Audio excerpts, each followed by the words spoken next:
जय माता दी। मेरे सभी प्यारे दोस्तों, मैं लक्ष्मी शर्मा बड़ों को चरण स्पर्श, छोटों को प्यार और बराबर वालों को दिल से नमस्कार करती हूँ।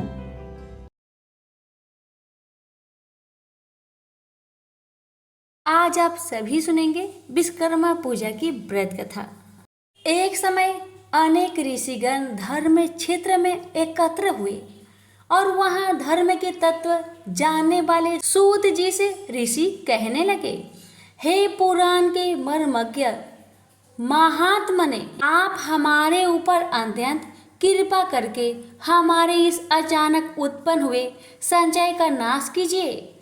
हमने सर्वव्यापक विष्णु के अनेक रूप सुने हैं, उनमें से कौन सा रूप सर्वश्रेष्ठ है, यह हमें बताइए।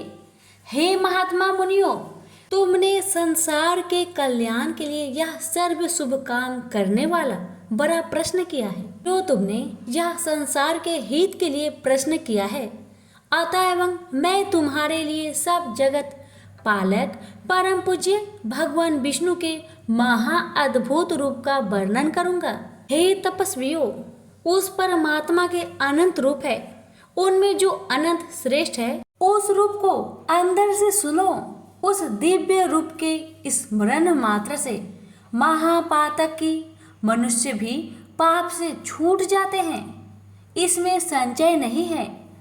इस ही प्रश्न को संसार के कल्याण के लिए क्षीर समुद्र में लक्ष्मी जी ने भगवान विष्णु से एक बार पूछा था।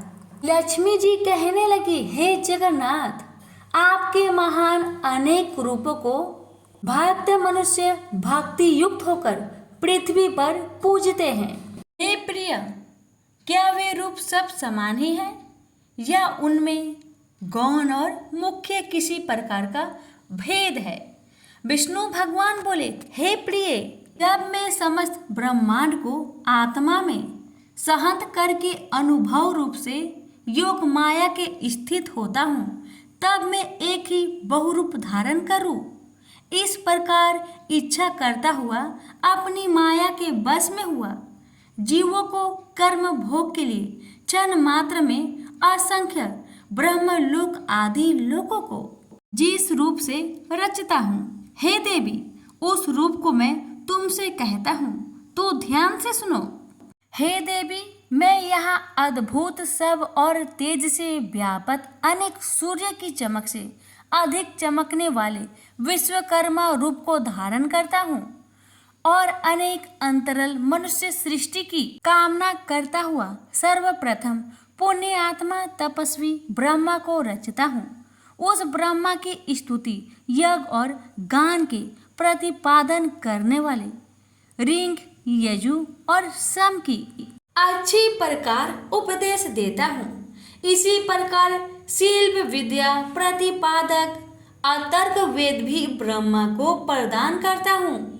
यह वही वेद है जिससे शिल्पी लोगों ने शिल्प निकालकर अनेक वस्तुओं की रचना की है। हे देवी, मेरे अनेक रूपों में यह विश्वकर्मा रूप मुख्य है। यही रूप है जिससे सारी सृष्टि क्षण मात्र में उत्पन्न होती है। इस विश्वकर्मा रूप परमात्मा के अद्भुत रूप का जो क्षण मात्र भी ध्यान करता है, उसके समस्त विघ्न नष्ट हो जाते हैं। जो शिल्पी श्री विश्वकर्मा के प्रज्वल दिव्य रूप का ध्यान से चिंतन करता है, उसके समस्त दुख विशीर्ण हो जाते हैं। प्रेम से बोलिए विश्वकर्मा भगवान की जय। यहीं पर विश्वकर्मा भगवान की प्रथम अध्याय समाप्त हुआ। अब सुनिए दूसरा अध्याय। सूत जी कहने लगे कि हे ऋषियों, इस प्रकार लक्ष्मी जी को अपने दिव्य रूप का वर्णन करके त्रिलोक के पति भगवान विष्णु चुप हो गए। ऋषि लोग बोले, सर्वधर्म के जानने वाले महाराज सूत जी, आपने यह दिव्य लक्ष्मी और भगवान विष्णु का दिव्य संवाद कैसे जाना?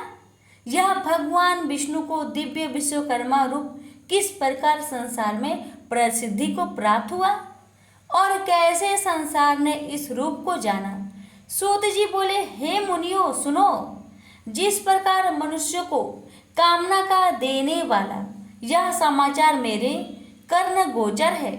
एक महर्षि अंगिरा नाम वाले हुए हैं, जिन्होंने हिमालय पर्वत के समीप गंगा तट पर बड़ा भारी तप किया था।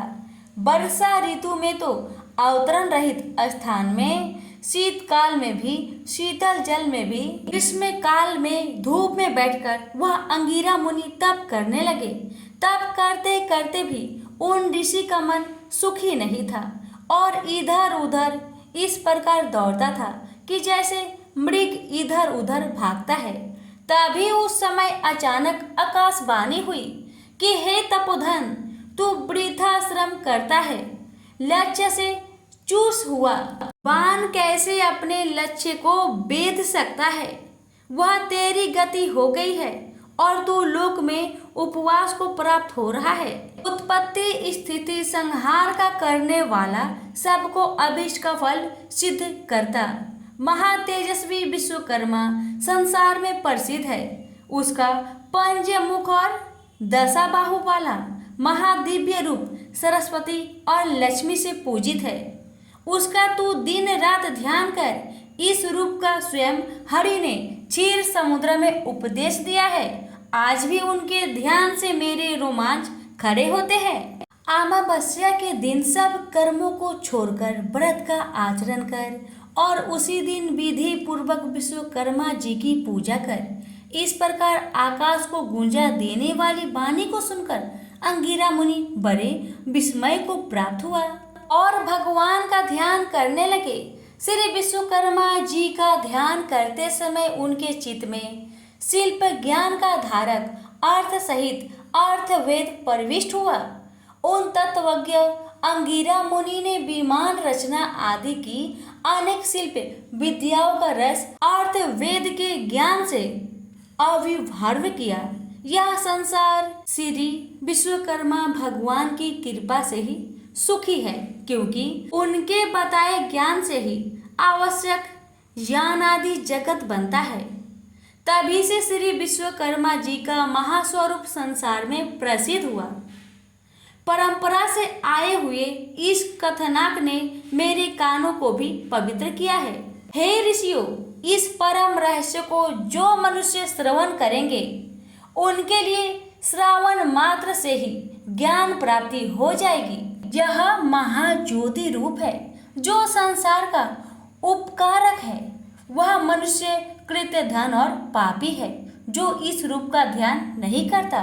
प्रेम से बोलिए विश्वकर्मा भगवान की जय। यहीं पर विश्वकर्मा भगवान की कथा अध्याय 2 समाप्त हुआ। अब सुनेंगे तीसरा अध्याय। हे महाराज, आपसे कहे हुए श्री विश्वकर्मा के चरित्र को श्रवण करते हुए हमारी चित्त की तृप्ति नहीं होती है। जैसे अमृत के पान करने से देवताओं की तृप्ति नहीं होती है। अब भी श्री विश्वकर्मा जी के स्वचरित्र के श्रवण की इच्छा इस प्रकार बढ़ती जा रही है जैसे हवा से बार बार अग्नि बढ़ती है। सूत जी कहने लगे, हे मुनि श्रेष्ठो, एकाग्र मन से तुम जगत पूज्य सच्चिदानंद स्वरूप श्री विश्वकर्मा जी का दिव्य आख्यान सुनो। प्राचीन काल में एक परमगत नाम का राजा हुआ जो अपनी प्रजा को संतान के समान पालता था और सब धर्म के कर्मों में बिल्कुल प्रमाद नहीं किया करता था। वह अपनी प्रजा का स्नेह से शासन करता था और कभी भी दंड से प्रजा का दमन नहीं करता था। दरिद्रता से आंकात हुआ मनुष्य मेरा शासन मानेंगे, यह उसकी नीति नहीं थी। अतएव वह राजा सदा प्रजा की वृद्धि के लिए यत्न करता था। उसका राज्य कृत्य धन्य और दुष्टों के अभाव के कारण सुखी था। उस राजा की कमल के समान नेत्र वाली साक्षात सती के समान सती, विदुषी, धर्म कर्म व्रत परायण कमला नाम की भार्या थी। कभी देव योग से उस राजा के शरीर में दारुण कुष्ठ रोग उत्पन्न हो गया। बार बार चिकित्सा किया हुआ भी वह रोग स्वरूप भी शांत न हुआ। उस रोग की पीड़ा से पीड़ित राजा बड़ा व्याकुल होने लगा। ऋषि कहने लगे, हे सुदर्शन सूत, यह पाप रोग धर्म से पृथ्वी पालन करने वाले महात्मा को कैसे हुआ? यदि इस प्रकार धर्मात्मा को भी रोग उत्पन्न हो जाता है तो फिर धर्म कर्म में कौन विश्वास करेगा। सूत जी कहने लगे, हे ऋषियों, उस राजा ने पूर्व जन्म में स्वार्थधान होकर यह उपदेश दिया था कि यह संसार अनादि है, इसका कर्ता कोई विश्वकर्मा नहीं है। यह इस कारण लोगों की वंचिता करता फिरता था और नास्तिक मत का प्रचारक था। आप जानते हो, यदि कर्मों के फल का देने वाला विश्वकर्मा परमात्मा हो तो उपकार का कर्ता उपकृत मनुष्य द्वारा मनुष्य के अंतर दिए आशीर्वादों से उत्पन्न पुण्य फल को कैसे प्राप्त कर सकता है। जब परोपकारी को अपने पुण्य का फल मिल ही नहीं सकेगा तो क्यों कोई किसी का उपकार करेगा, और जब कोई किसी का उपकार ही नहीं करेगा तो संसार का उच्छेद नाश हो जाएगा। इसलिए नास्तिक पाखंड की दुर्दशा अवश्य होती है। अनेक जन्मों के पाप पुण्य कर्म एक जन्म में ही उसका फल नहीं देता है, अतः उस जन्म में से यह फल प्राप्त हुआ, इसमें कोई आश्चर्य नहीं है। अब मैं तुमसे आगे की कथा कहता हूँ। कभी उस राजा को अधिक व्याकुल देखकर उसके दुख से दुखी हुई पतिव्रता बेचारी रानी बोली, हे राजन, बड़ा तेजस्वी हमारा कुल पुरोहित अचानक अच्छी रोग से व्याप्त हुआ और बिल्कुल अंधा हो गया। उसे उपमन्यु पुरोहित ने अपने अतीन्द्रिय ज्ञान से देखा तो यही प्रतीक हुआ कि उसे अमावस्या को व्रत और श्री विश्वकर्मा जी का पूजन करना चाहिए। तब से ही उस पुरोहित ने सब कर्मों को छोड़कर विधि पूर्वक व्रत किया। व्रत के दिन ब्रह्मचारी रहता और एक बार फलाहार करता तथा धर्म चर्चा में लीन रहा करता था। उस व्रत के प्रभाव के कारण पुरोहित को दिव्य दृष्टि प्राप्त हुई और बुढ़ापे में भी उसको देखने की दृष्टि नष्ट नहीं हुई। हे महाराज, मैं दीनता के साथ प्रार्थना करती हूँ कि आप भी दीन पालक श्री विश्वकर्मा जी की शरण में जाइए, जिससे इस दुख से छुटकारा मिले। राजा बोले, हे प्रिय, तुमने ठीक कहा है। इसको सुनकर मेरा चित्त बड़ा प्रफुल्लित हो रहा है और मुझे निश्चय सा हो रहा है कि भगवान श्री विश्वकर्मा के व्रत से रोग की अवश्य निवृत्ति होगी, क्योंकि किसी भी कार्य की सिद्धि को चितोत्साह प्रथम ही कह दिया करता है। सूत जी कहने लगे कि उस दिन से लेकर वह राजा प्रतिदिन श्री विश्वकर्मा जी का पूजन और वंदन करके भोजन करने लगा। अमावस्या के दिन सब कर्मों को छोड़कर व्रत विश्वकर्मा जी का पूजन और व्रत करना चाहिए। प्रेम से बोलिए विश्वकर्मा भगवान की जय। यहीं पर तीसरा अध्याय संपूर्ण हुआ। आप सुनेंगे चौथा अध्याय।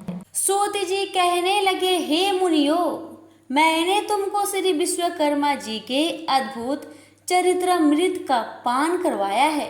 अब आगे जगत की विस्मय करने वाले चरित्र का वर्णन करता हूँ। जगत में धर्म के व्यवहार से चलने वाले संतोषी कोई अस्थकार और उसकी पत्नी वाराणसी पुरी में रहते थे। अपने कर्म में कुशल बुद्धिमान वह अस्थकार बड़ा व्याकुल हुआ, अपने पर्याप्त निर्वाह के योग वृत्ति की खोज में दिन रात लगा रहता था। इस प्रकार लालच में पड़ा और सतत प्रयत्न करने के बाद भी कठिनाई से भोजन और अच्छा धन ही प्राप्त कर सकता था। उस अस्थकार की स्त्री पुत्र न होने के कारण नित सोच करती रहती थी कि मालूम नहीं बुढ़ापे में मैं कैसे निर्वाह होगा। इस प्रकार चिंता वह स्त्री की इच्छा से मंदिरों में महंतों के पास व्याकुल होकर मंत्र तंत्र आदि से पुत्र के अर्धे घूमने लगे। दाढ़ी मूछ जिनके मुख पर बढ़ रही है, ऐसे ऐसे आडंबरी मलेच्छु के निकट भी वह दिन रात दौड़ती फिरती थी, परंतु उसकी कामना कहीं भी सिद्ध नहीं होती थी। काश कुश यमुना के बाल में जल के भ्रम से दौड़ती मृगी की तरह उसकी दशा हो रही थी। कोई कोई ठग मयूर पिच्छों की बनी हुई मोरछल के झाड़े से उनको बहकाता था और कोई भोजपत्र पर जंतर लिखकर उसको भुलावा देता था। कोई कोई धूर्त उसको कहता था कि मेरी देह में अमुक देवता आता है, वह प्रसन्न हो तेरे लिए वर प्रदान करेगा। यह कहकर श्वेत भस्म देकर घर भेज देता था। इस प्रकार स्वच्छ दशा को प्राप्त हुए दोनों स्त्री पुरुष बड़े दुखी थे। उनको दुखी देखकर एक पड़ोसी ब्राह्मण बोला, हे रथकार, तू क्यों इधर उधर भटकता फिरता है? मेरी बुद्धि में तू सब तरह से मूर्ख प्रतीत होता है। तू वृथा ही सीखा और यवोपतित को धारण करता है, और तेरी भार्या भी बिल्कुल मूर्ख है, इसमें कोई संदेह नहीं। इन मिथ्या उपाय से संतान उत्पन्न नहीं हुआ करती है, और ना धन मिलता है और ना कुछ भी सुख प्राप्त होता है। यह तो व्यर्थ की भाग दौड़ है। वे मनुष्य अज्ञानी हैं जो इस प्रकार के व्यर्थ उद्योग से अपने मनोरथ सिद्ध करना चाहते हैं। कहीं व्यर्थ उद्योग करने पर भी मनोरथ सिद्ध हुए हैं। इन मनुष्य से अधिक वे मूर्ख है जो मलेच्छों की पुक की अग्नि ज्वाला से अपनी संतान का जीवन होना समझते हैं। मलेच्छों की फूंक से दग्ध हुए कुमाता के पुत्र की फिर धर्म शास्त्र के अनुकूल उत्तम बुद्धि उत्पन्न नहीं हो सकती है। इसलिए तू सब प्रीथा के उपाय को छोड़ दे और केवल दयालु श्री विश्वकर्मा जी के शरण को प्राप्त हो। हे श्रेष्ठ पुरुष, विश्वकर्मा जी की कृपा से तेरी अवश्य सिद्धि होगी। समस्त दुखों के नाश करने में श्री विश्वकर्मा के अतिरिक्त अन्य कोई भी समर्थ नहीं है। कर्मों के फलदान देने में वह विश्वकर्मा परमेश्वर स्वतंत्र है और आगे पीछे करके कर्मों के फल देते रहते हैं। यदि तेरी यह दुर्दशा अपने बुरे कर्मों के फल से हो रही है तो वह विश्वकर्मा रूप ईश्वर अन्य योनियों में भी फल दे सकते हैं, क्योंकि वह सर्व शक्तिमान है। ईश्वर कर्मों के फल स्वरूप सुख दुख देते हैं और इस सुख और दुख के साधन उसके पास बहुत है।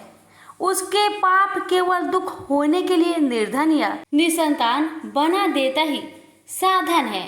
इसलिए तू सब कर्मों को छोड़कर अमावस्या को व्रत कर और जितेंद्रिय रहकर भक्ति से विश्वकर्मा भगवान का श्रवण किया कर। जितना हो सके उतना दान, अध्ययन, परोपकार के कार्य आदि करता रहा। इस प्रकार ब्राह्मण के वचनों को सुनकर उस अस्थकर के लोचन खुल गए। उस परोपकारी ब्राह्मण के चरणों को देर तक स्पर्श करके वह रथ कर श्री विश्वकर्मा जी का ध्यान करता हुआ अपने घर को चला गया। उस दिन से लेकर वह धर्मात्मा रथकार श्री विश्वकर्मा जी के चरण कमलों की शक्ति में लीन रहने लगा। उस रथकार की उत्तम स्त्री भी सब मिथ्या उपाय को छोड़कर श्री विश्वकर्मा के उत्तम गुणों में भक्ति करने लगी।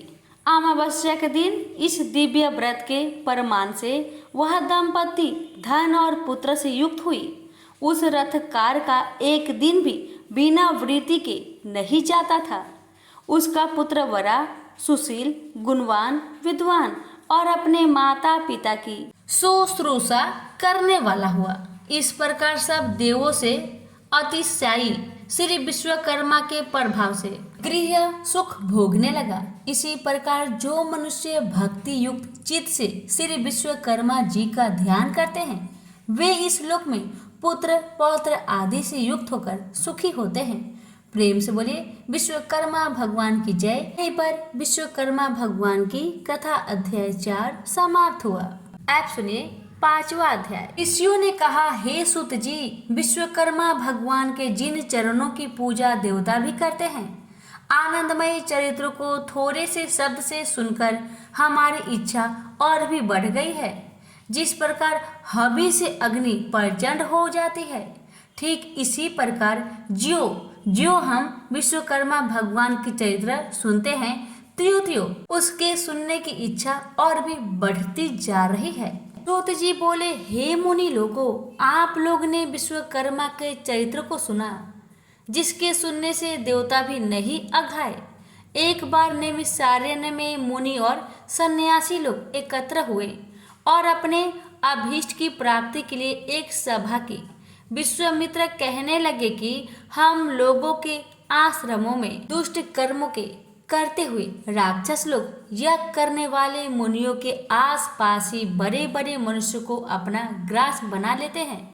इस प्रकार यज्ञों को नष्ट करते हुए वह राक्षस लोग नर मांस भक्षण करते हैं। मातक मुनि कहने लगे कि हमारी पूज्य पुरोहित उपमन्यु जो ब्रह्मचर्य व्रत में स्थित रहकर और कंदमूल खाकर सदा धर्म कार्य में संलग्न रहते हैं तथा जो प्रतिदिन सारे कर्मों को छोड़ परमात्मा का ध्यान करते रहते हैं तथा वो भी राक्षसों को नष्ट करने में समर्थ हो सकते हैं, इसलिए अब हमें उनके अनुकृत्यों से बचने का कोई उपाय अवश्य करना चाहिए। सूत जी बोले, हे ऋषियों, इस प्रकार ऋषि मुनियों के वचन सुनकर वरिष्ठ मुनि जी कहने लगे कि एक बार पहले भी ऋषि मुनियों पर इस प्रकार का कष्ट आ पड़ा था। उस समय वह सब मिलकर स्वर्ग में ब्रह्मा जी के पास गए। चतुर्भुज ब्रह्मा ने पद्म आसन लगाए हुए शांत भाव से ध्यान स्थित में उन्होंने ऋषि मुनियों को देखा जो दुख से छुटकारा देने वाले शिव रूप भगवान का ध्यान कर रहे थे। उन प्रभु जो सबका पिता है, यह सब बात आदि से अंत तक जान भी ली और ऋषि मुनियों को दुख से छुटकारा पाने के लिए विश्वकर्मा भगवान की कथा का उपदेश दिया। सूत जी बोले, हे ऋषियों, इस प्रकार उनके वचन सुनकर विश्वामित्र मुनि को बड़ा आश्चर्य हुआ और वह जरा निकट आ गए। तब ब्रह्मा के बताए हुए और पक्के सुख के उपाय को सुनकर विश्वामित्र मुनि मन को प्रसन्न करने वाले वचन कहने लगे। विश्वकर्मा मुनि बोले कि मुनि लोग, आप लोग वरिष्ठ जी के कथन को सुनो। वस्तुतः यह बात निश्चित ही है कि ब्रह्मा ही सब दुखों का उपाय है, इसलिए हमें इसके लिए कुछ अधिक सोच विचार की आवश्यकता नहीं। सारे पापों को दूर करने वाला और दुखों को हटाने वाला एक ही ब्रह्मा है। सूत जी बोले, ऋषि लोगों ने ध्यान पूर्वक सुना और गदगद वाणी से कहने लगे कि विश्वकर्मा मुनि ने ठीक ही कहा है कि ब्रह्मा का ही शरण में जाना उपयुक्त है। ऐसा सुन सब ऋषि मुनियों ने स्वर्ग को प्रस्थान किया। वह राक्षसों से हुई अपनी दुर्दशा ब्रह्मा को सुना सके। मुनियों के इस प्रकार कष्ट को सुनकर ब्रह्मा जी को बड़ा आश्चर्य हुआ। उसी समय ब्रह्मा तेज से प्रकाशित अपनी आंखों को मूंद कर विचार मग्न हुए। इस प्रकार राक्षसों द्वारा की गई सारी दुर्दशा को समझ ब्रह्मा जी जो बड़े तेजस्वी थे, मन को आनंद देने वाले वचन कहने लगे। ब्रह्मा जी कहने लगे कि हे मुनियों, राक्षसों से तो स्वर्ग में रहने वाले देवता को भी भय लगता रहा है, फिर मनुष्यों का तो कहना ही क्या, जो बुढ़ापे और मृत्यु के दुखों में लिप्त रहते हैं। सुनो, उन राक्षसों को नष्ट करने में महातेजस्वी विश्वकर्मा ही है, जो सब प्रकार के बलों से युक्त और सारे विश्व में प्रसिद्ध है। उसी की पूजा से तुम लोग राक्षसों को नष्ट करने में समर्थ हो सकते हो। इस वास्ते उसी दयालु विश्वकर्मा जी के शरण में जाओ। देवताओं को हावी के पहुँचाने वाला अग्नि नामक देवता संसार में प्रसिद्ध है।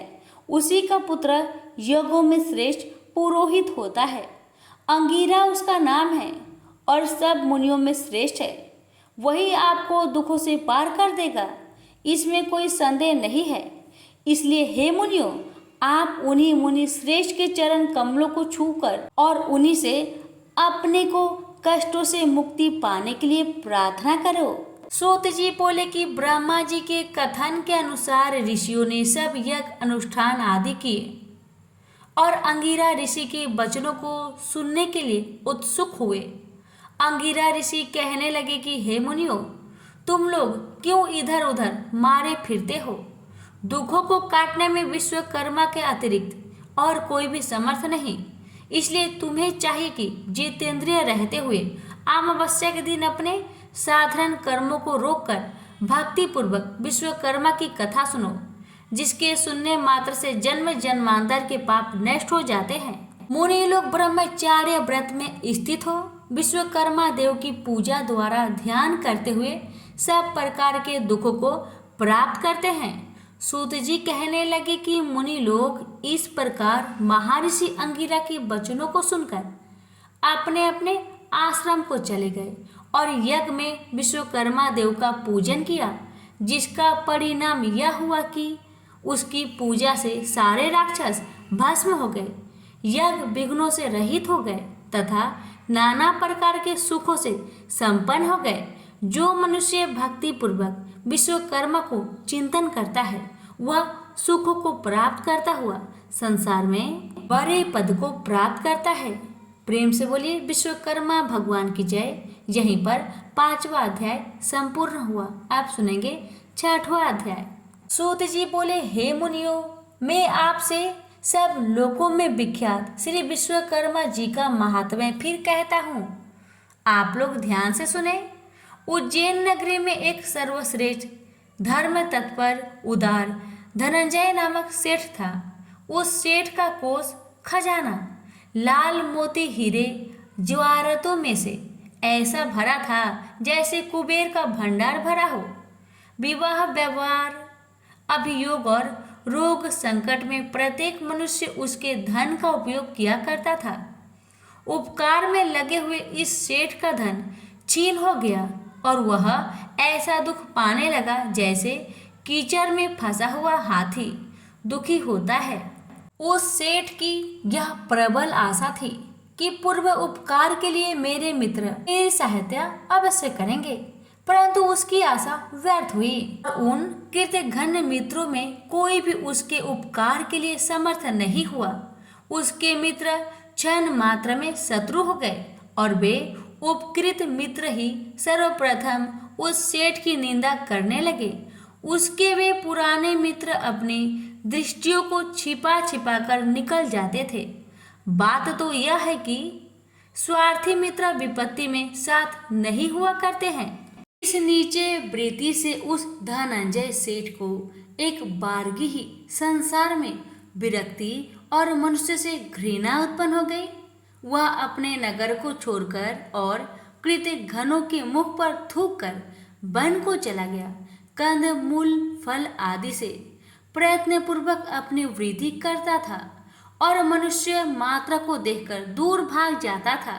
एक बार घूमते हुए सेठ ने पर्वत की गुफा में पद्मासन बांधे शांत लोगों से व्याप्त लोमस मुनि को देखा। उस धनंजय ने उस मुनि को कोसों से व्याप्त देखकर पशु समझा और कौतूहल तमाशा की इच्छा से उसके पास अच्छी तरह बैठ गया। मुनि के पास बैठे हुए धनंजय से पूछा, हे महात्मन, कुशल तो हो, कहाँ से पधारे हो?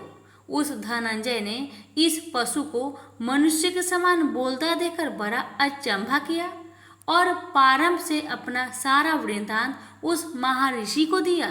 यह सुनकर मुनि श्रेष्ठ धनंजय से बोला, यदि तुझे पापी कृतघ्नों से घृणा है तो तू कैसे विश्वकर्मा से विमुख हो रहा है?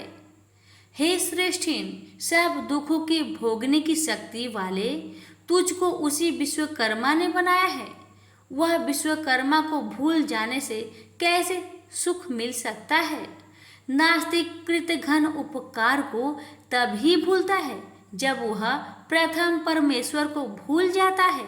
इसलिए तू अद्भुत शक्ति वाले विश्वकर्मा जी के शरण को प्राप्त हो। उद्धर मूल जगत के कारण उस विश्वकर्मा के नाना रूप है। कोई रूप द्विबाहु, कोई चतुर्बाहु और कोई 10 बाहु का है। इसी प्रकार एक मुख, चतुर्मुख और पंचमुख के रूप है। मनुमय त्वष्टा शिल्पी और देवज्ञ से विश्वकर्मा के आकार रूप के पुत्र हैं। सेतु बंध के समय श्री रामचंद्र जी ने भी श्री विश्वकर्मा का पूजन किया है। श्री कृष्णचंद्र ने द्वारिका रचना के समय श्री विश्वकर्मा जी का पूजा की है। इसी से वे द्वारिका जैसी सुंदर पुरी की रचना कर सके। हे धनंजय, तू भी उसी श्री विश्वकर्मा जी का पूजन और वंदन कर। इस प्रकार सब दुखों से छूटकर सब सिद्धि प्राप्त करेगा। इस प्रकार उस लोमस ऋषि का उपदेश सुनकर उस श्रेष्ठी को बड़ा संतोष हुआ और दिन से ही लेकर वह श्री विश्वकर्मा का भक्त हो गया। उस श्री विश्वकर्मा जी के पूजन से उसके समस्त पाप दग्ध हो गए और अंत को देवता बनकर सुख स्वर्ग भोगने लगा। जो मनुष्य भक्ति युक्त चित्त से श्री विश्वकर्मा का ध्यान करता है वह सुखी होकर क्षय विश्वकर्मा जी के चरण कमलों का भक्ति प्राप्त करता है। श्री विश्वकर्मा जी का यश बड़ा पवित्र है। उसको जो तत्वज्ञ मनुष्य सुनता है वह पृथ्वी पर सब सुखों को प्राप्त करके अंत में श्री विश्वकर्मा जी के स्वास्थ्य पद को प्राप्त करता है। प्रेम से बोलिए विश्वकर्मा भगवान की जय। यहीं पर 6ठा अध्याय समाप्त हुआ। अब सुनेंगे 7वां अध्याय। ऋषि कहने लगे, भगवान विश्वकर्मा की पवित्र कथाओं को श्रवण कर हमको बड़ी श्रद्धा उत्पन्न हुई है। अब आगे और सुनना चाहते हैं। चित्त में उद्वेग होने पर क्या करना चाहिए? दरिद्र किस प्रकार नष्ट होता है? मृत्यु सा अर्थात जिस स्त्री के उत्पन्न होकर बच्चा मर जाता है उसकी शांति का क्या उपाय है? हे तपोधन, पहले जन्म में किए गए पाप इस जन्म में फल देते हैं।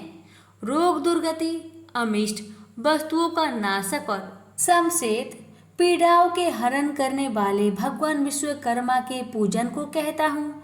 दूध पीने वाले छोटे बालकों तथा तरुण बालकों का मरना मृत्युवत्सा अस्त्रा का सल्लित के लिए और चित्त का वैकल्प दूर करने के लिए भगवान विश्वकर्मा का पूजन करना चाहिए। प्राचीन काल में रथांतर कल्प में एक दंत वाहन नाम का राजा हुआ।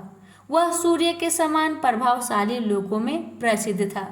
उसी का कृतवीर्य नाम का एक प्रतापी पुत्र हुआ जो 7 दिवों प्रयत्न पृथ्वी की शासन करता था।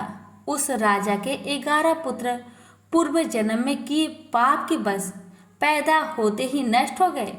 तब तो रानी शोक करती हुई पृथ्वी पर पखारे खाती हुई रुदन करने लगी और राजा से बोली कि मैं अपने यौवन को नष्ट करके पुत्रहीन कैसे धैर्य धारण करूं। तब राजा अपनी स्त्री को संतोष दिलाकर गुरु के घर ले गया और प्रणाम कर बोला, हे भगवान, मेरे पुत्र होकर मर जाते हैं। यह किस देन की मुझसे अवहेलना होती है, सो कहिए। क्योंकि दिन रात उत्पन्न हुए पुत्रों की याद करके रानी बहुत रुदन करती है और धैर्य धारण नहीं करती है। गुरु बोले, हे राजन, अब शोक मत करो। तुम्हारे एक वंश को बढ़ाने वाला चिरंजीवी पुत्र होगा। देवों के देवेश भगवान विश्वकर्मा का पूजन करो।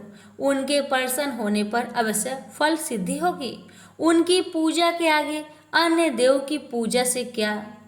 तब राजा ने धर्म से दृढ़ होकर अपनी पत्नी सहित भगवान विश्वकर्मा का पूजन किया। वस्त्र आभूषणों से ब्राह्मणों को संतुष्ट किया। तब भगवान विश्वकर्मा के प्रसन्न होने पर उसकी स्त्री ने गर्भ धारण किया और 10वें महीने में सुंदर से पुत्र को जन्म दिया। तभी से वह विश्वकर्मा का महीने महीने में पूजन करने लगा। अंत में बैकुंठ को गया। मृत वत्सा को शक्ति के लिए चित्त का भ्रम होने पर विश्वकर्मा प्रभु का अर्चन करना चाहिए। ऐसा करने से मनुष्य की इच्छाएं पूर्ण होती है। दरिद्रता का नाश, बाल पीड़ा और दुख स्वप्न का भय नहीं होता। तो प्रेम से बोलिए विश्वकर्मा भगवान की जय। यहीं पर हमारी 7वां और अंतिम अध्याय समाप्त हुआ।